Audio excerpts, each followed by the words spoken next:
for seniors, people with disabilities. It's harmed small businesses that have contracts with federal agencies for certain services, and yet we're not getting paid, and thus their employees were at risk of being laid off. And that's why I voted twice this week to end the shutdown and reopen government. Although neither proposal received enough votes to pass, we saw glimmers of hope that have produced results. I would note that after the failed votes, a bipartisan group of 16 senators came to the floor, and each one of us indicated a willingness to compromise. And today, I am pleased that there is real progress. The President and Senate Republicans and Democrats have come together and agreed to reopen government until February 15th, while negotiations on border security issues continue. That is so important, Madam President. And as the presiding officer is chair of the Appropriations Subcommittee on Homeland Security, I know she will be playing a key role in this area. But Madam President, let each of us on the Democratic side of the aisle, the Republican side of the aisle, and in the administration pledge that we will negotiate in good faith, that we will work to hammer out a compromise on border security so that we are not facing the same situation again on February 15th. I, for one, will keep working with my colleagues, with the White House, to ensure that hundreds of thousands of hardworking, patriotic public servants stay on the job. That this is not just a temporary reprieve that will allow back pay to be made to them as early as the beginning of next week, but rather that it will lead to a permanent solution so that we can reopen government beyond February 15th through the end of the fiscal year, that is until September 30th, and that in the future we can avoid ever resorting to the shutdown of government again. It is never good policy. So let us work together over this next 3 weeks, come up with a compromise on border security, and show the American people that we can govern effectively. Thank you, Madam President.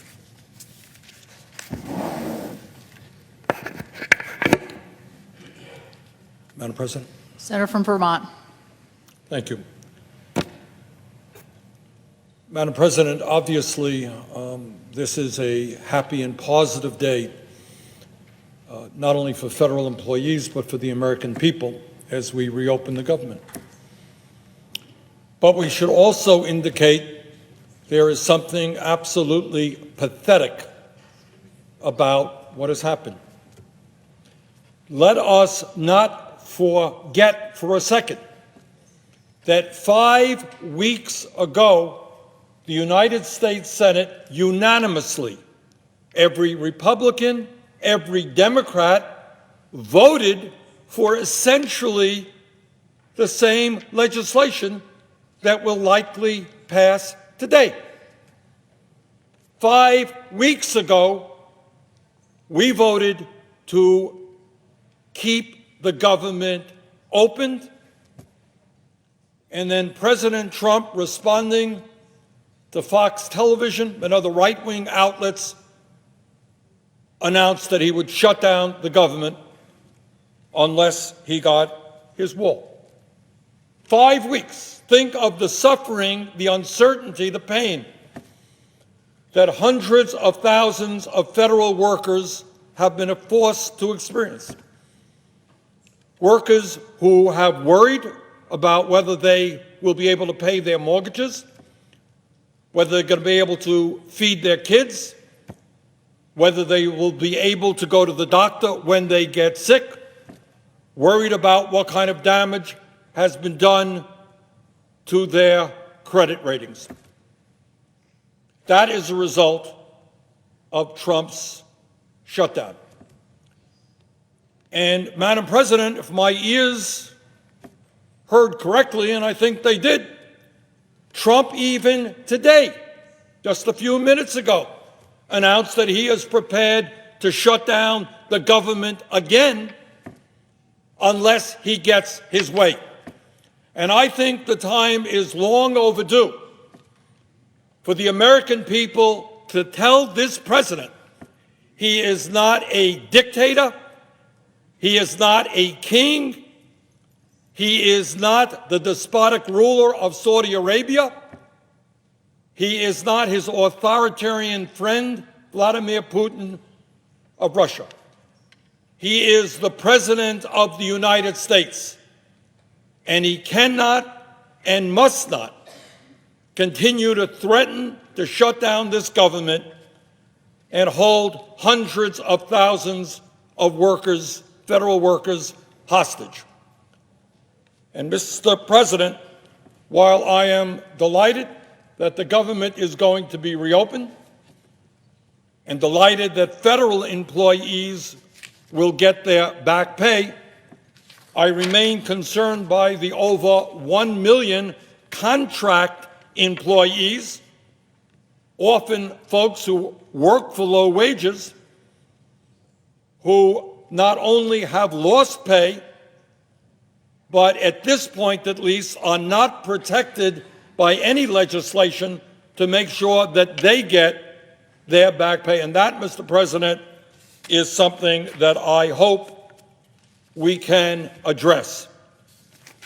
Mr. President, the truth is, despite what the President tells us, there is nobody in the U.S. Senate or the U.S. House who is not concerned about border security.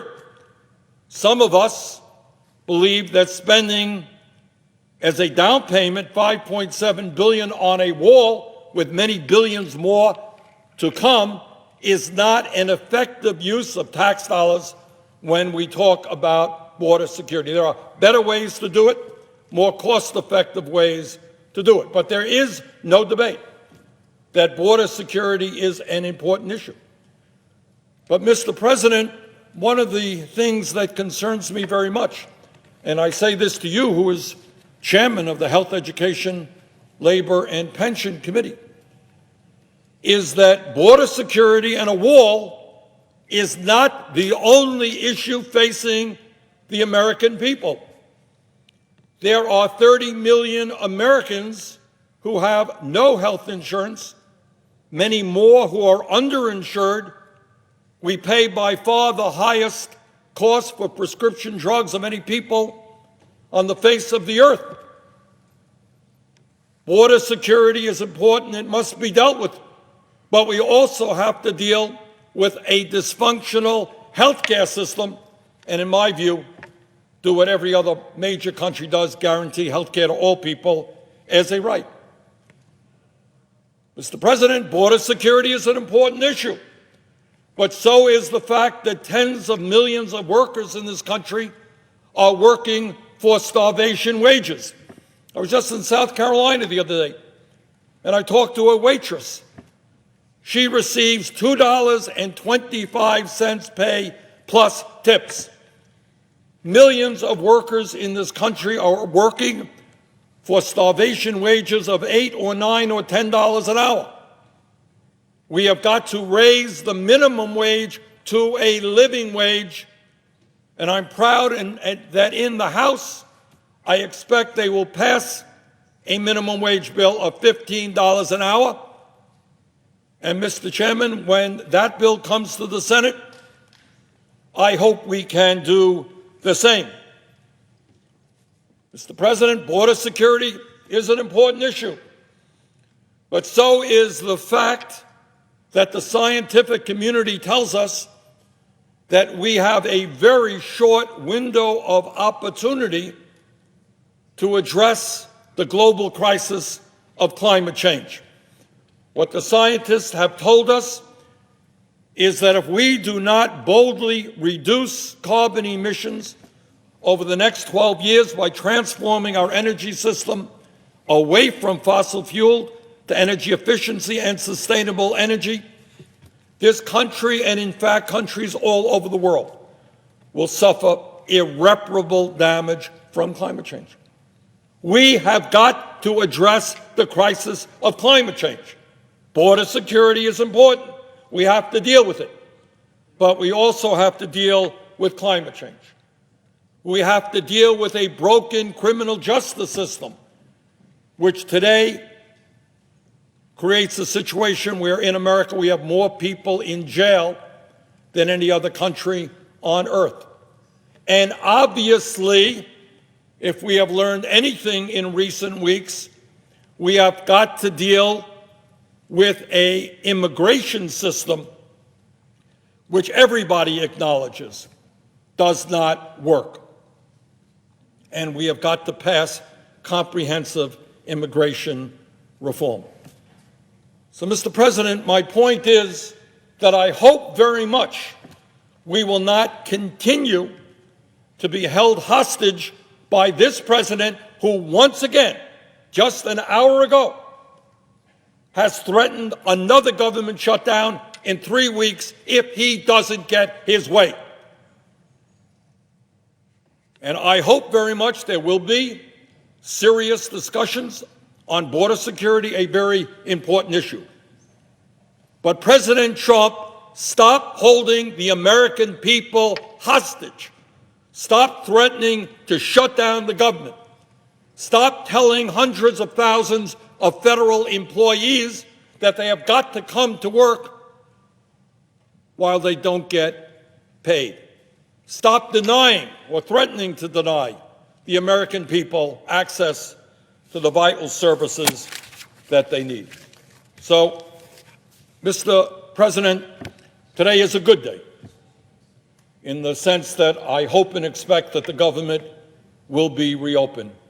But how sad it is that after all of the suffering, all of the uncertainty that our federal employees have faced, we are back to exactly where we were 5 weeks ago when this body voted unanimously. Every Republican, every Democrat voted unanimously to keep the government open. Thank you, Mr. President. The senator from Alaska.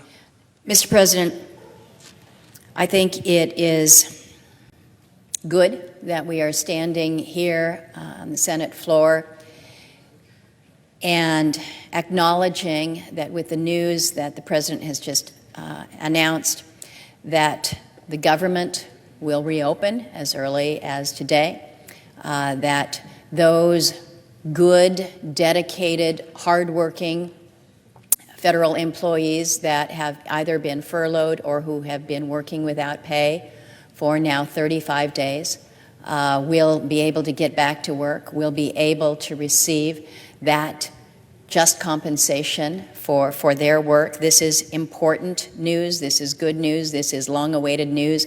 In fairness, Mr. President, this never should have happened. I am one, I concur with my colleague from Maine that there's never a good reason to have a government shutdown in the first place. So we've demonstrated that we can do it, but it sure isn't something that should be done, and I think the men and women who have been so directly and immediately impacted are not only relieved this afternoon, but they're saying, for heaven's sakes, Congress, make sure that you don't put us through this again. And count me in that camp of working to make sure that we don't put these men and women and their families through this again. I've been holding Skype sessions with the spouses of our active Coast Guard in Alaska. And last evening, I had an opportunity to connect with the spouses from Sitka. And it is absolutely gut-wrenching to hear a young wife who has an 18-month-old, she's got a baby who's now less than a year old. Her husband has been out at sea for 5 months. He's just come home, and she relays the conversation of the two of them crying in bed as they're discussing whether or not she should leave Sitka to go back and live with either his parents or her parents with their baby, because they cannot afford to stay in the Coast Guard community that they are in. I'm scheduled to have yet another Skype session with the spouses of our Coast Guard men and women from Cordova and Petersburg in just 40 minutes from now. I think it's going to be a much better conversation with them than with the spouses from Sitka yesterday, because we'll be able to share the good news. But it was interesting, as I have visited with them, heard their very direct stories. They're pretty selfless.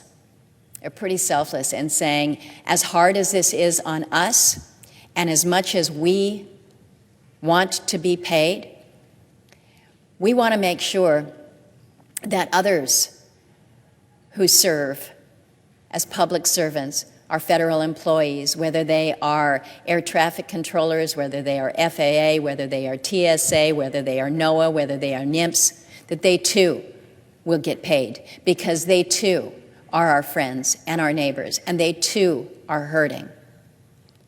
And so, again, making sure that we are doing right by all those who serve our country, who serve all of us through the good work that they do through the agencies. This has been a harsh and a difficult time. And it has been particularly painful for me, coming from a state where we are feeling the direct impacts of this partial shutdown, perhaps more so than any other state out there. I'm told that per capita, there are more federal employees in Alaska who are directly impacted by this partial shutdown than any other state. So I hear the urgency. And it's not just from our Coast Guard men and women. Again, it's so many agencies who have a presence. I got a readout just yesterday from those in the fishing industry who are concerned that because permits can't get issued, because comments can't be published in the Federal Register, that the impact to their fisheries and being able to move forward with the black cod fishery or to move forward with the pot cod, they're not going to be able to do it. So today's news allows for everyone to breathe a sigh of relief. But I don't want them, whether they're a fisherman or whether they're that Coast Guard wife, I don't want them thinking, am I only going to be able to breathe now for 3 weeks? What happens after that? We owe it to not only our federal workers, but we owe it to all America to take the anxiety out of this process. I have supported my colleague, the senator from Ohio, with his legislation that would permanently end government shutdowns. I'm not convinced that the way it's drafted, it's something as an appropriator that I'm entirely good with, but I want us to take this off the table. In fact, I believe it's the presiding officer that used the terminology that a shutdown is like the chemical warfare agent when it comes to political weapons. At the end of the day, Mr. President, these are people's lives that we're dealing with. These are people's lives that we are messing with when we say we're going to shut the government down for this period of time while we try to advance priorities. We cannot mess with people's lives this way. So we've got our work set out for us, and I believe that we will rise to this occasion. We must rise to this occasion. I look forward to doing that. I thank the President for his announcement today. I thank him for giving us this 3 weeks that we requested. I thank the Majority Leader and the Minority Leader for coming together to help advance this.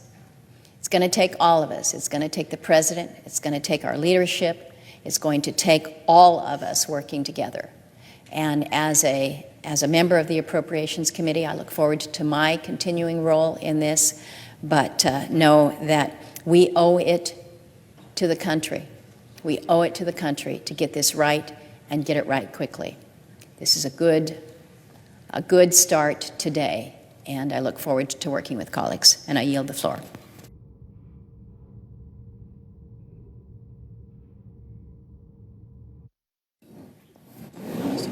Mr. President. The senator from West Virginia. Thank you, Mr. President. I was just listening and paying close attention to my colleague from Alaska describing the uselessness, the misery march of a government shutdown, particularly one that's lasted longer than anyone in the history, anyone that has occurred over the history of this country. I couldn't agree more with and associate myself with her comments. Having had many conversations, as many of us have, with our TSA agents, our Coast Guard, and yes, West Virginia has a Coast Guard presence. I would like to emphasize that. And others, our prison guards, who are really have had just foisted upon them, through no fault of their own, really some very difficult decisions and some sleepless nights, I'm sure. So while, you want to celebrate, it's really little cause to celebrate. I think it's more a breath of fresh air or a deep breath of sigh of relief or probably in the minds of the veterans that I was with at the Martinsburg Medical Center this morning, probably a deep breath and like, well, no kidding.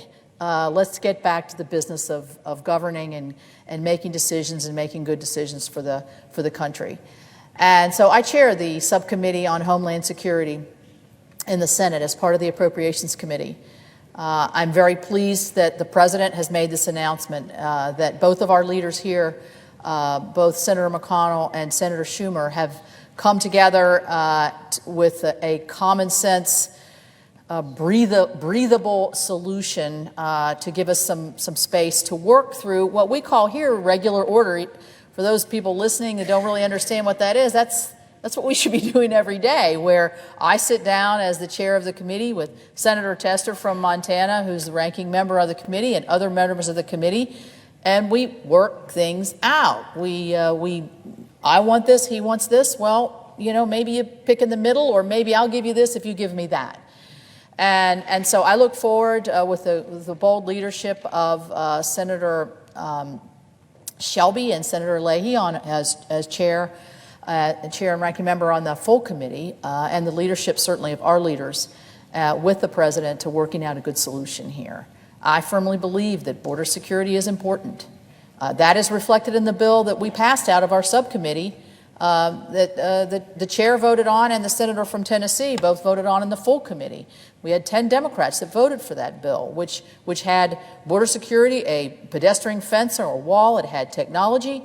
It had a polar security cutter for our Coast Guard, which is something very important to Alaska and to us, the Arctic, and to us as Americans for our safety. Has a lot of very reflective priorities in there for the rest of the country. So we can't lose sight that Homeland Security is more about one structure or one placement of a structure. It's about a full-out array of ways of looking at protecting our country internally, in our transportation sector, in our energy sectors, and others.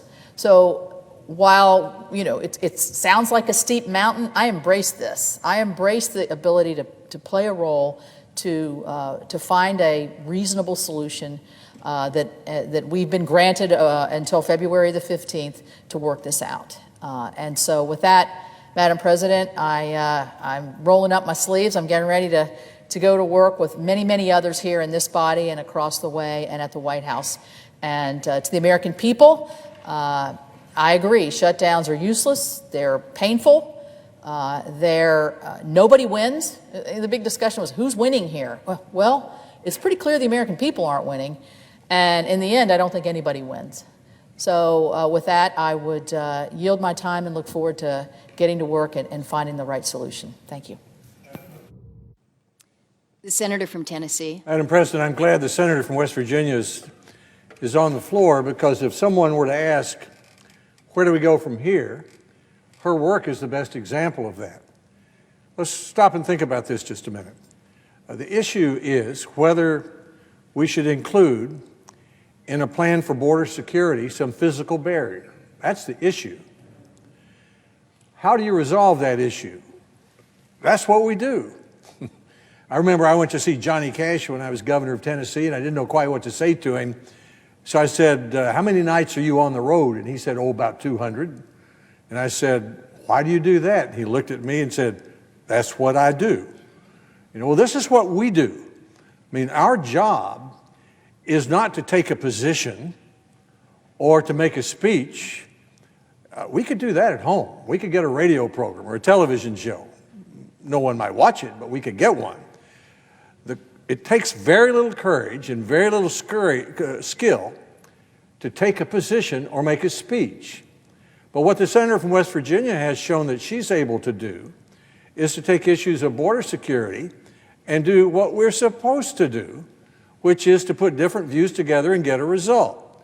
Now, this wasn't that long ago, what she just described. It was last summer that the full Appropriations Committee of the United States Senate, which is about a third of all of us, almost equally divided, Republicans and Democrats, considered President Trump's budget request for border security. It included a request that included physical barriers, a wall. And what was the result? If I've got my numbers right, I believe the committee recommended about $5.7 billion for border security, including $1.6 billion for a physical barrier, which is a wall. Okay, at least 10 Democrats voted for that. You didn't read about that in the afternoon news as a big problem, because we considered what a comprehensive border security plan would be for our southern border under the leadership of the senator from West Virginia. And she responded to the president's request. He is, after all, the president. I've read the Constitution. He does have to sign the bill for it to become a law. So we respected the president's request, considered it, and voted for it. And that's where we were on the Senate floor as late as last summer. Now, then the president came along more recently and said, we have a crisis on the southern border. We need more money for border security.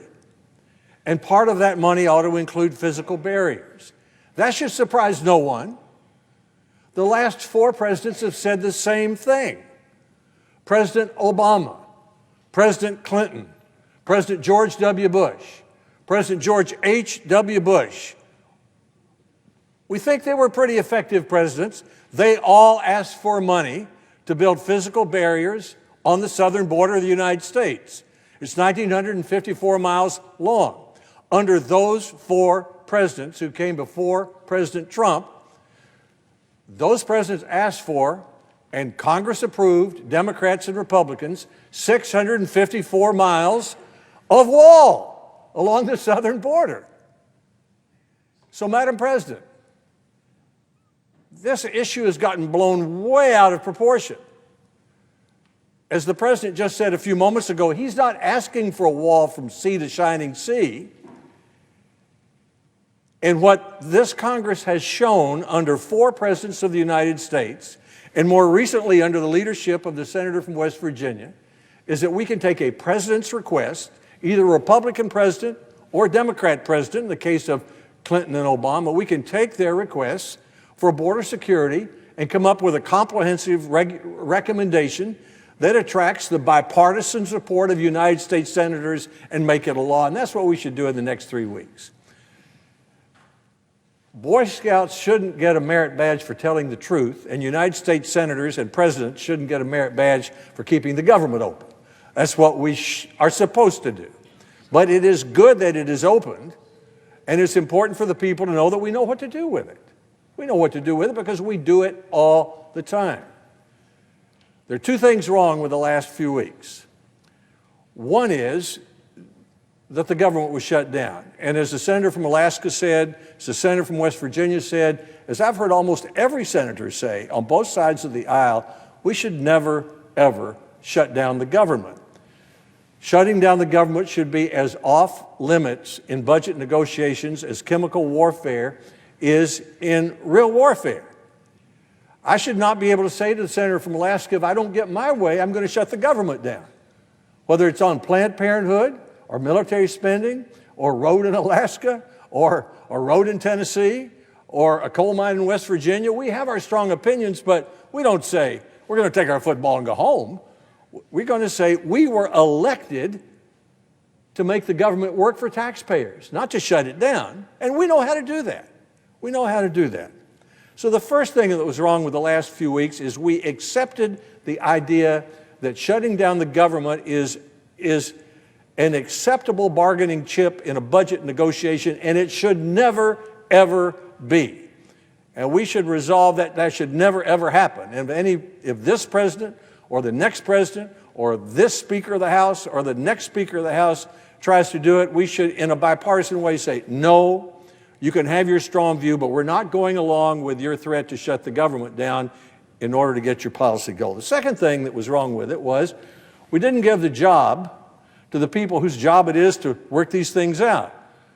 For example, the senator from West Virginia. She showed in her leadership of the Homeland Security Subcommittee on Appropriations that she knows how, with her committee members, to work out differences of opinion on border security.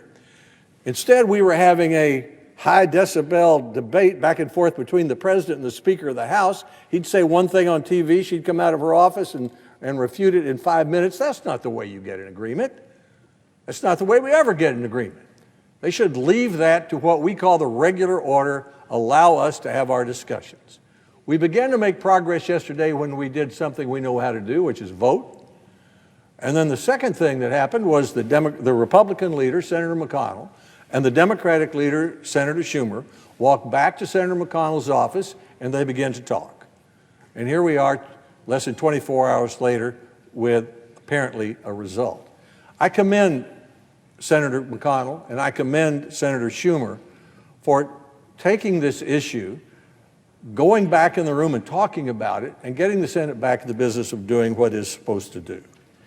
I see other senators on the floor, and I want them to have a chance to speak, and I thank the senator from Alaska who has kindly presided when I was supposed to be, so I would be allowed to speak. But I'm glad the president did today what he said he would do. The government should be open, and we should be solving the problem. As I said, Boy Scouts and Girl Scouts should not get merit badges for telling the truth, and senators and presidents shouldn't get it for keeping the government open. But it is good that it's open. And now there's a chance for us to work together. The senator from Virginia has been one of the leaders in the last few days, along with the senator from Alaska and West Virginia, saying, let's open the government, let's go to work, let's take the proposal for comprehensive border security and make a result. It's not that unusual for the president, any president, in the middle of a year to say, we have an unusual need, the country needs more money. It might be a disaster, it might be a hurricane, it might be a flood, it might be a war, it might be a crisis on the southern border. And let's not get hung up on this wall talk. Let's remember that the previous 4 presidents asked for, and we approved the building of 654 miles along the 1,954-mile southern border of the United States. That's Democrats and Republicans over 20 years. Let's not forget that last summer, under the leadership of the senator from West Virginia, the Senate Appropriations Committee considered the president's request and approved $5.7 billion for border security, including $1.6 billion for physical barrier. So let's have the same sort of discussion again in the next 3 weeks. Let's let the senators and the House members whose job it is to do it, do it. So I'm glad to see this happen. I'm glad that when I go back to Tennessee or fly up from Tennessee, I'm not walking through the TSA and seeing one of 54,000 TSA workers who've been working without pay in our state cheerfully, never complaining, never saying an angry word to me. One did say he could use some money because he wasn't getting his check, and I appreciate it. So I'm glad that's over. Shouldn't happen again. Let's get back to work. And I thank the senators on the floor, all three of them, from Alaska, from Virginia, and from West Virginia for their leadership in getting us where we are today. I thank the President. I yield the floor. Madam President, The senator from Virginia. Madam President, let me first of all start and echo the comments of my friend, the senator from Tennessee. We'll never fully know what was the proverbial straw that broke the camel's back, but I do believe that under the leadership of the senator from Alaska, when 16 of us came to the floor yesterday and made the comments, senators on the Republican side saying, please, let's reopen the government.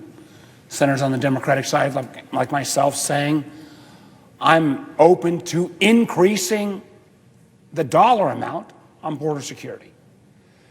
So today, echoing again now the presiding officer's comments, I rise to welcome the news that sanity has prevailed, at least temporarily. After 35 painful days, we're finally poised to reopen the government and pay our hardworking federal employees. And it's not a moment too soon, because under normal circumstances, today was supposed to be a federal payday. But this morning, thousands of federal employees went to work one more day, knowing full well that they would not be getting their paychecks that they had earned. Thousands more have been furloughed, waiting for the president and my colleagues to come to their senses to let us reopen the government. For the last 35 days, 800,000 federal workers had been held hostage through no fault of their own. And frankly, that's just scratching the surface of this destructive shutdown. That number of 800,000 doesn't include the hundreds of thousands of federal contractors not getting paid. And I know I've talked to my friend, the senator from Alaska, and I'd appeal to the common sense and good sense of the presiding officer. We have some legislation, may not be perfect, but would look at trying to make at least partially whole those low-paid federal contractors, folks under $50,000, who, if we don't find a way to take care of them, will come out of this more than 1 month of their annual salary with nothing at all to show for. We also know, and the senator from Alaska raised this issue with me, even if we were to move towards low-price contractors, low-salary contractors, that the solution that we announced today, and hopefully we signed later today, really will do nothing to take care of the small businesses whose customers were furloughed or working without pay.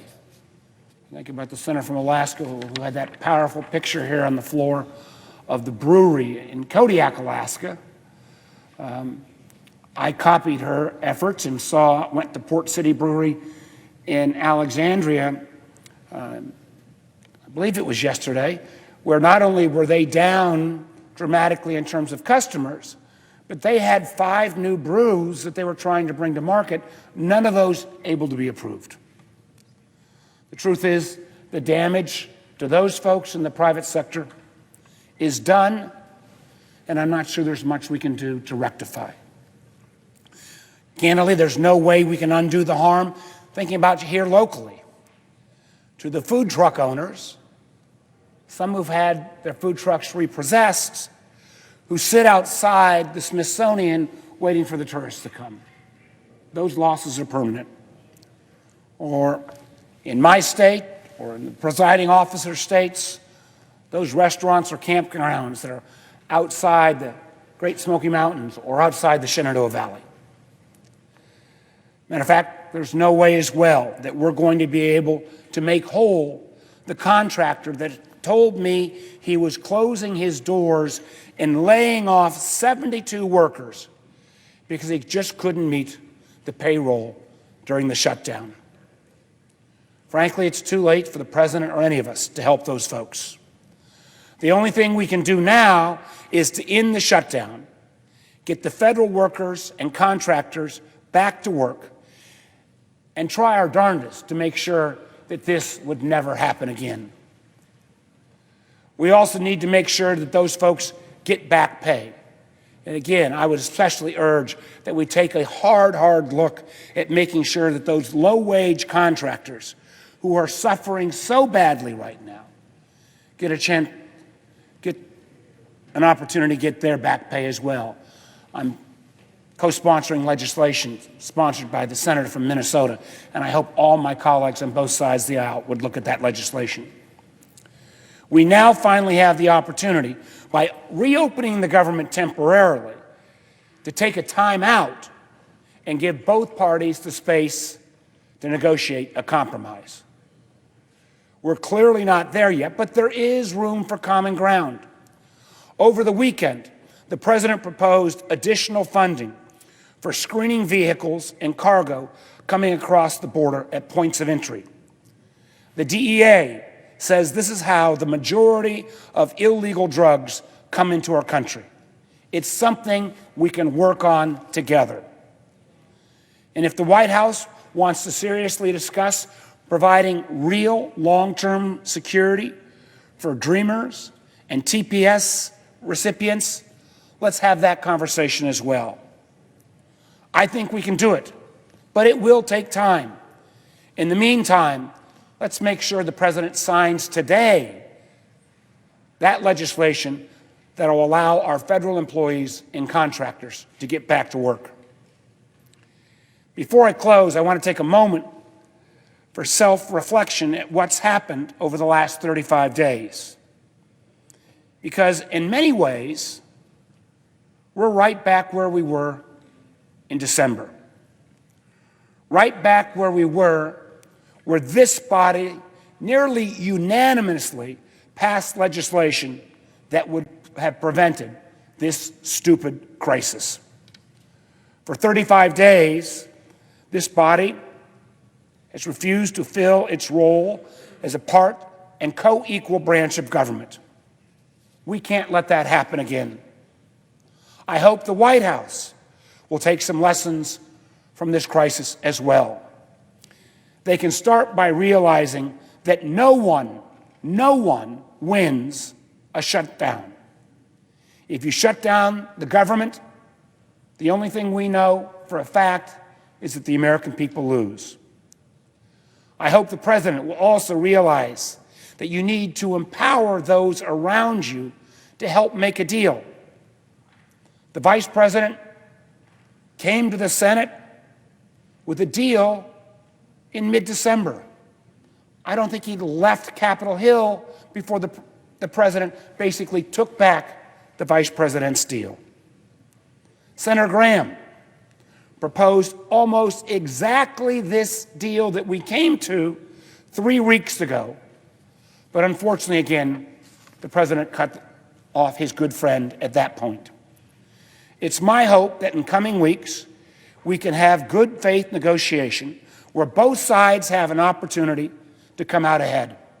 Imagine that, a win-win proposition here coming out of the halls of Congress. But to do that, we have to have enough of the stunts and the political tit for tat that we've seen over the past few weeks. And in a moment of optimism, if there's anything good that can come from this shutdown, let's make it the last time that a president or a Congress uses shutting down the government as a negotiating tactic. I've got legislation, and it took some hard work to come up with the acronym, but the legislation is called the Stop Stupidity Act. That will make sure that Congress and the White House are the only ones who suffer when the Congress and the White House can't come to a funding agreement. Now, maybe the particulars of that legislation can change, or maybe even responsible members like the presiding officer would think we don't need to put into law something called Stop the Stupidity Act. So I'm open to changing the name as well. But the final language in any deal that comes out 3 weeks from now should put strong provisions and strong penalties in place to prevent this tactic from being used by either party or any White House or Congress in the future. And in my mind, perhaps the best and easiest way to do that would be, and I know there's Republican legislation on this, that would continue to fund the government. And my idea would say the only place that would actually be the victims of a shutdown going forward would be the Congress and our staff and the White House and its staff. Because more than a little bit of common sense tells me that we wouldn't be here 35 days into this shutdown if all our staffs were experiencing the same kind of shortfall and economic distress that 800,000 of our fellow federal workers experienced. Truth is, our federal workers need to get that paycheck. The truth is, our country can't afford another self-inflicted disaster. So let's go ahead and get that CR passed. Let's go ahead and sit down and negotiate in good faith on border security. And most importantly, let's make sure we're never back in this circumstance again. With that, Mr. President, I yield the floor and note the absence of a quorum. Clerk will call the roll. Mr. Alexander.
President,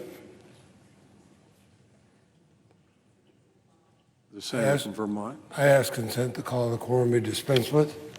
It will be. Mr. President, and I realize the presiding officer is in the position where he cannot respond, but at the risk of ruining his reputation in Tennessee, I'd praise him as one of the finest senators in this body. And he knows I felt that way about a predecessor of his, the late Howard Baker.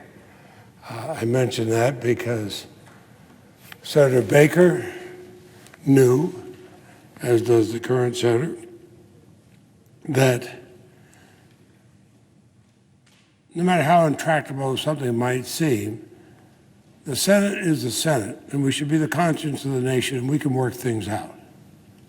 One of my closest friends in this body is the distinguished senior senator from Alabama, Senator Shelby. He and I were talking just a couple minutes ago. We can get these things done, but we have to make sure that people know the Senate, the conscience of the nation, as they should be, and often is. It's 100 men and women of both parties who are here because they love this country and they want to be better. Let's just sit down and do our work. And let's do it in a way, in the same way, for example, Senator Shelby and I got every single appropriations bill last year through our committee, virtually unanimously in most cases. It worked. We proved it could work. It hadn't been done for years. We proved it could. We didn't do it with press conferences. We didn't do it with gimmicks. We didn't do it with histrionics. We just did it by hard work, sometimes late into the night. I say that in light of what we've seen here during the Trump shutdown. For 35 days, President Trump robbed hundreds of thousands of American families of their paychecks, forcing dedicated public servants, professionals, to turn to food banks and unemployment benefits to feed and support their families. For 35 days, President Trump denied millions of taxpaying Americans access to public services. For 35 days, President Trump inflicted pain on the American people. And any one of us taking the time for the briefing know it's compromised our national security. And for what? The rest of the world looks at us and sees us as being weak. Our enemies have been able to exploit the fact that we have this shutdown. And for what? All of this pain and suffering is going to end now, right where it began.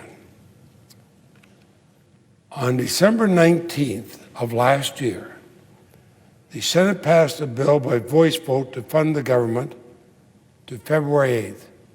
Virtually every Republican and every Democrat supported it. And it's nearly what the president has proposed today. We in the Senate did that back on December 8th. The president was going to support it. He was then criticized by some in conservative media. And he felt he had to break his word and precipitate this national crisis. And dozens of Vermonters have contacted my office to share the pain the Trump shutdown inflicted on their lives. Northfield, Vermont is one of our prettiest towns. It's not far from where I was born. A number of my ancestors settled in that area. A Vermont family there found they couldn't complete their U.S. Department of Agriculture 502 direct home loan. And that closed the door on the American dream of owning a home, something so many Vermonters dream of. A small business owner in Brattleboro, one that hires people and shows entrepreneurship is alive and well in a small state. He's in a competitive market, and what happens? He couldn't get the Department of Agriculture, because they're not there, to approve the packaging on their new products, and it crippled their growth in a competitive market. A Vermonter in the Coast Guard was worried about how he and his shipmates would make ends meet. These are real people who suffered real consequences, and for what? For what? The shutdown was the American crisis. It was our national emergency, not the southern border, where apprehensions have dropped 75% since 2000. And the majority of the people apprehended at our borders today are families, women and children fleeing violence in their own country. In this great country that we're all proud to serve, the Trump shutdown should never have happened. It never should have dragged on for 35 days. I hope the President is learning that Congress is a co-equal branch of government. The American people are not pawns to be played with for political games. I told Chairman Shelby I'll continue my bipartisan work with him to make responsible investments in the American people and border security.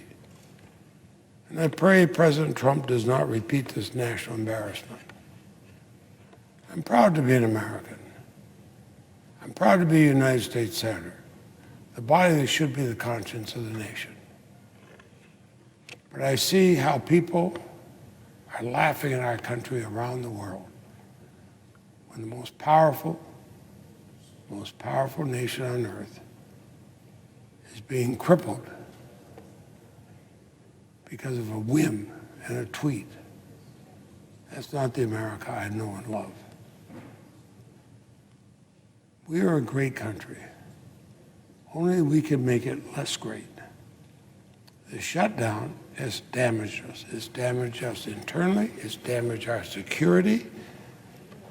It's damaged our appearance around the rest of the world and our reputation around the rest of the world.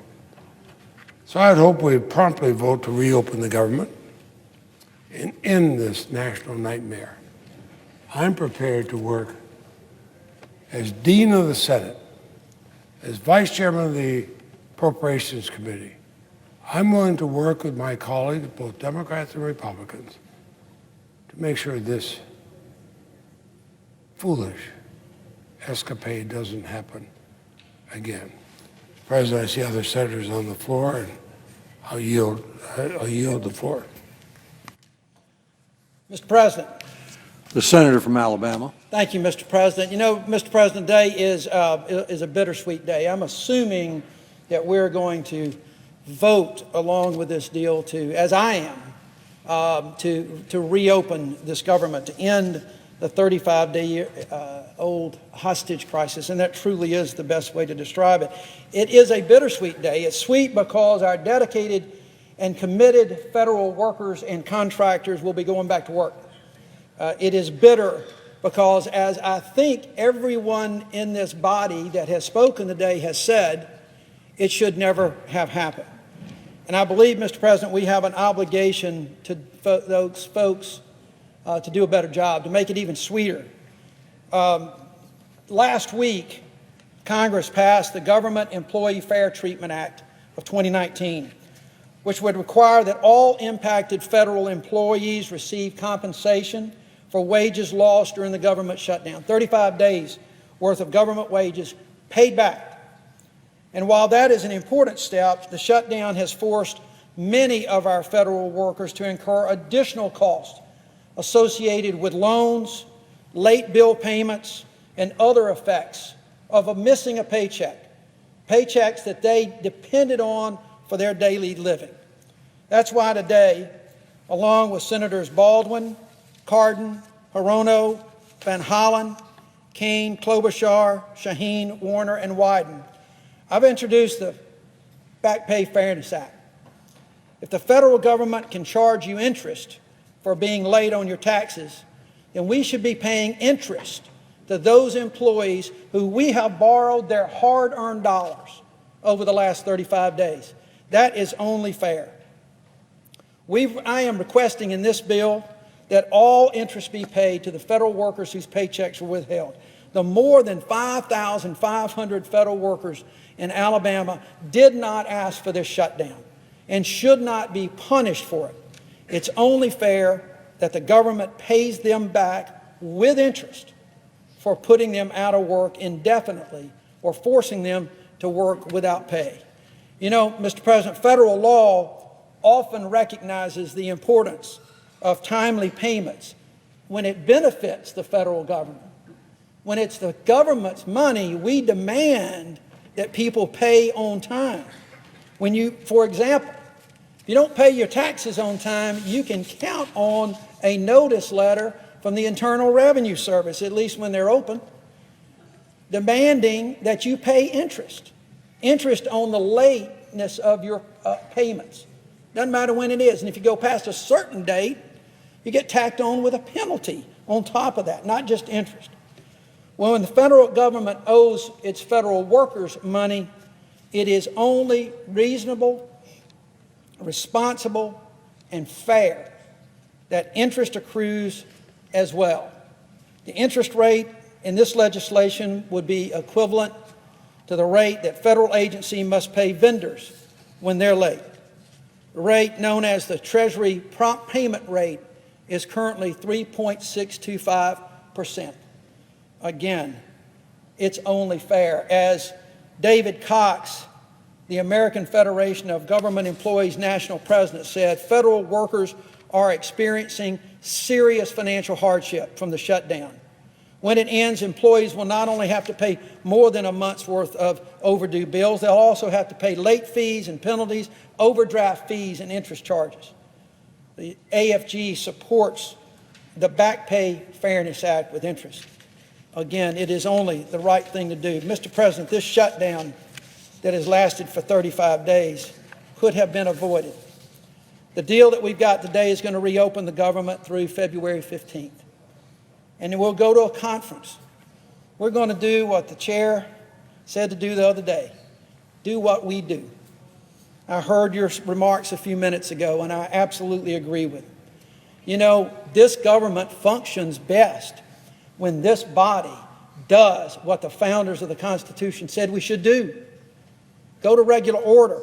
Go to conference. As Senator Bennett said on the floor yesterday, our founders contemplated the fact that we're going to have disagreements.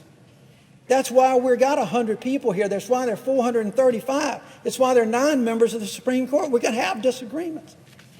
But we don't have to shut down the government over those disagreements, especially when they're political disagreements and not true substantive disagreements. This shutdown has had many costs, some that we'll never be able to quantify.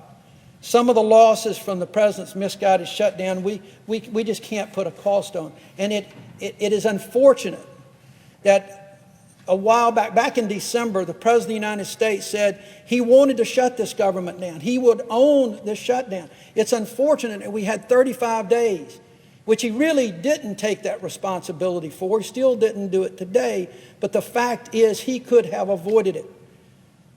You know, we've got more than 1 million contractors. Senator Warner and others were talking about the contractors that have millions of dollars, tens of millions of dollars of contracts with the federal government. Many of those in my state of Alabama.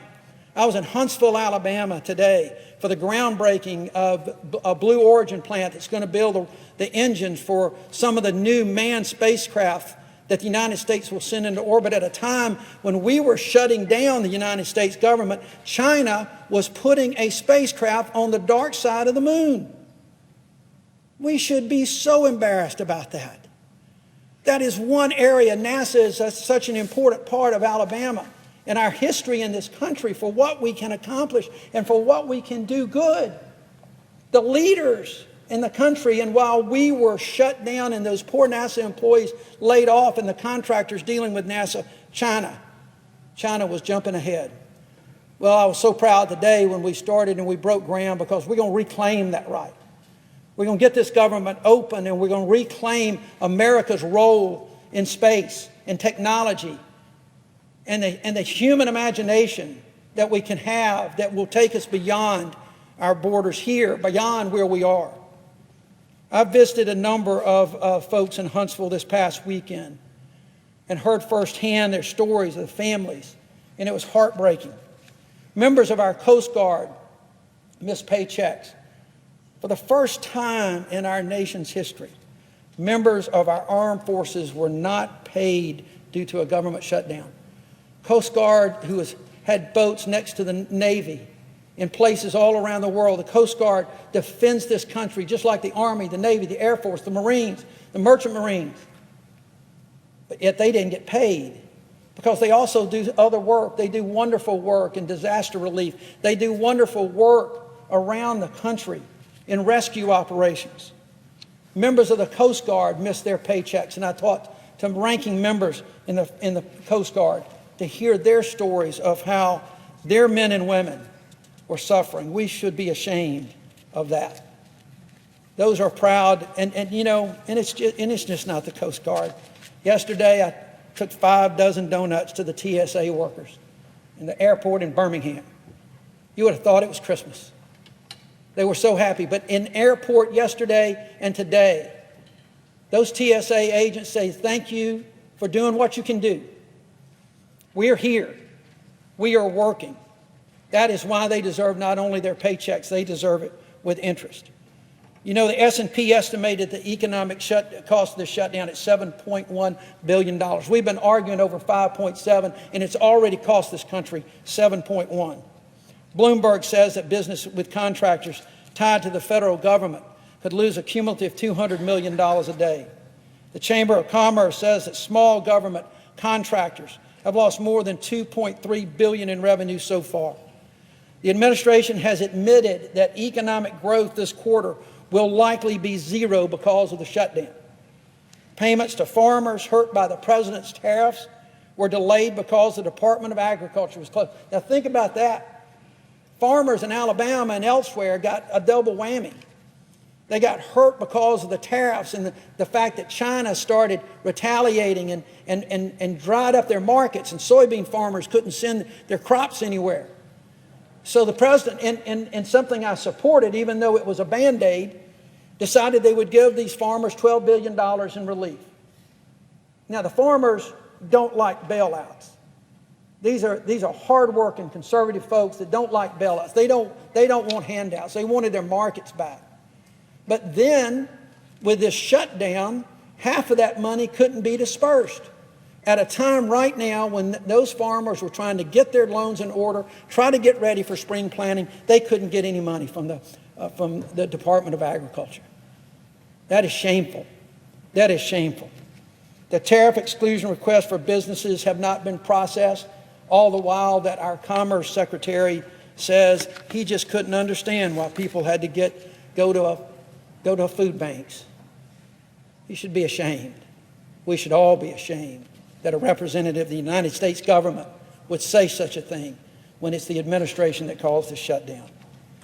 When the economy slows and there's less money to spend in our communities, hiring slows or stops, and wages can decline, leaving our communities even more vulnerable. And that's something that hasn't been talked about enough here. And that is, in the last 35 days, the security of the United States, not just on the southern border, but the entire United States has been at risk. Has been at risk because of this government shutdown. Cybersecurity threats from Russia, from China, from North Korea, you name it. While we may have a crisis on the border, and there are many that might dispute that it is a crisis on our southern border as opposed to chaos. Everyone understands that there's chaos. Everyone understands that our border is not as secure as it should be. And there are things that we can do to secure that border. And they should be done to secure that border. Everybody. There is no one in this body that says that they're for open borders. Last year, when the president nominated an individual who used to work with Customs and Border Patrol, to be head of ICE. I asked him, in his entire career, has he ever heard of anyone in the public sector that was for open borders? He said, no, sir. It was an important question because we hear so much. We see so many allegations coming on my side of the aisle that we're all for open borders. That is not true. We want to make sure we have secure borders, but let me tell you something, folks. I also want to have a heart. I want to make sure that the United States is the moral leader of the world, and that as people coming across and they're fleeing their violence and their destruction and their families put in danger in their home countries, that we at least can try to figure out a way to help them. That we don't gas children on the border, that we don't separate families and put little children in jail, that we don't charge people $11 for a tube of toothpaste in what amounts to a private prison. That we at least can recognize that we have an element of humanity about us. That when people flee and seek refuge in the United States of America, they do so for a reason, and it's because we don't have to make this America great again. We are great. And that's why they're coming here, to get away. And we have to make sure that we understand and recognize that. And so what I want to see is that good faith effort. What I have said from the very beginning is that good faith that the President talked about today. I want to make sure, I wanted to open this government in December. We are doing today essentially what this body did on December the 19th. 35 days ago, 37 days ago. We voted unanimously to keep this government open and let people talk about the border security, let folks talk, whether we had a threat of a national security emergency or not. That's what we do, as Senator Alexander said on the floor earlier. And I agreed with him, and I agreed with Senator Murkowski and Senator Warner and all those that spoke before me that I heard. You know, Senator Alexander said that two things went wrong in December. One, we should never have a shutdown as an option. Our federal workers should never be held hostage. Yes, people have said this is a hostage crisis because that's what it was. Those poor workers have been held hostage. And now we've got a threat again. If we don't do something in 3 weeks, it'll do it again. And the sad thing is, the really sad thing, unlike the hostage crisis as you might see on television on the news or on television and TV shows, it's the same hostages. Every time this government shuts down, it's the same hostages who are taken. And we cannot let that happen. Senator Alexander said the other thing that we didn't do what we were supposed to do. We didn't have that regular order. We saw all of the political fights play out on TV between this side or the other side, and we didn't get back to what this body does best. Why I came to this body, why I'm so proud to be a part of this body, why I'm so proud to be here with Senator Patrick Leahy, who was in the U.S. Senate when I was just a staffer for Senator Heflin. To do those things for the American people and for people in my state. That's what we need to be doing. And as I listened to the President today, I appreciated the fact that he is signing this bill that I think will pass both houses. I feel confident he will. As I listen to him today, I'm thinking to myself, Mr. President, you talk about good faith, and you want people to have good faith dialogue, and they will in this body. But good faith is a two-way street. Two-way street. It is not just one side or the other, but it's a two-way street. And I worry sometimes that the President of the United States doesn't always do that. We saw last year where we had a bill for $25 billion that he decided that he didn't like, after initially said it's one of the areas he wanted to do. We saw it in December when this body came to the floor and passed unanimously a measure to keep the government open that I know would not have come to this floor by Senator McConnell had the President not indicated he would sign it and change in 24 hours. So good faith, Mr. President, is a two-way street. I'm willing to do that. I've always said that. There are a lot of people on both sides of this aisle that are ready, willing, and able to try to do the things that we need to secure our borders. But we have to have good faith coming out of the administration as well. We have to make sure that the administration takes care of those families that are trying to get away, that will look to maybe try to provide some help to those countries so that they can stem that tide of violence, to try to do some things to move these asylum seekers along and not just build walls to stop them. Let's be humanitarians as well as security agents. We can do it all. We can do that. That is not inconsistent with the American way. That is not inconsistent with all. So, Mr. President, I appreciate the time on the floor today. I would urge all of my colleagues to vote for this compromise, to open this government back. And importantly, I would urge my colleagues and in the House to let's not just give these federal workers their back pay as we've passed before. Let's do what's right. If we mean what we say, about how we appreciate our federal workers, if we mean what we say when we call and say how patriotic they are, let's do to them what the government would do otherwise. Let's give them the interest on these 35 days of back pay. Then we will truly fulfill our obligations as best we can. But importantly, let's don't let this happen again. For God's sakes, do our duty. Let's don't let this happen again in 3 weeks and go through this process once more. Let's get to work. Let's knuckle down. Let's secure the borders. But let's also do this. Let's also let this crisis within our borders that has been created over the last 35 days end forever. Let that crisis go away and never come back. Thank you, Mr. President. I yield the floor.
President. Majority Leader is recognized. I ask unanimous consent the Senate be in a period of morning business with senators permitted to speak therein for up to 10 minutes each. Without objection.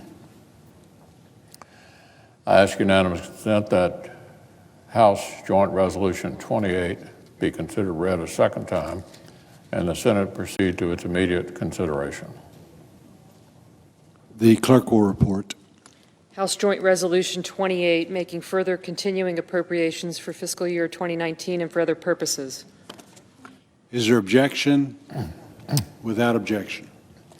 I ask unanimous consent the amendment of the desk be considered and agreed to, and the joint resolution as amended be considered read a third time. Is there objection? Without objection. I know of no further debate on the joint resolution as amended. If there's no further debate, the question is on passage of the joint resolution as amended. All in favor say aye. Aye. All opposed, no. The ayes appear to have it. The ayes do have it. The joint resolution as amended is passed. I ask unanimous consent the motion to reconsider be considered made and laid upon the table. Without objection. Now, Mr. President, I ask unanimous consent that House Joint Resolution 31 be considered read a second time and the Senate proceed to its immediate consideration. The clerk will report. House Joint Resolution 31, making further continuing appropriations for the Department of Homeland Security for fiscal year 2019 and for other purposes. Is there objection? Without objection. I ask unanimous consent the amendment at the desk be considered and agreed to, and the joint resolution as amended be considered read a third time. Is there objection? Without objection. I know of no further debate on the joint resolution as amended. If there's no further debate, the question is on passage of the joint resolution as amended. All in favor say aye. Aye. All opposed, no. The ayes appear to have it. The ayes do have it. The joint resolution as amended is passed. I ask unanimous consent that the motions to reconsider be considered made and laid upon the table. Without objection. I ask unanimous consent that it be in order at this time for me to request a conference with the House on H.J. Res. 31. Is there objection? Without objection. I move to insist upon the Senate amendment, request a conference with the House, and authorize the presiding officer to appoint conferees with respect to H.J. Res. 31. I know of no further debate on the motion. If there's no further debate, the question is on the motion. All in favor say aye. Aye. All opposed, no. The ayes appear to have it. The ayes do have it. The motion is agreed to. The chair appoints the following conferees on behalf of the Senate. Senators Shelby, Capito, Hoeven, Blunt, Leahy, Durbin, and Tester. Mr. President, I ask unanimous consent the Senate proceed to the immediate consideration of S. Res. 31 submitted earlier today. The clerk will report.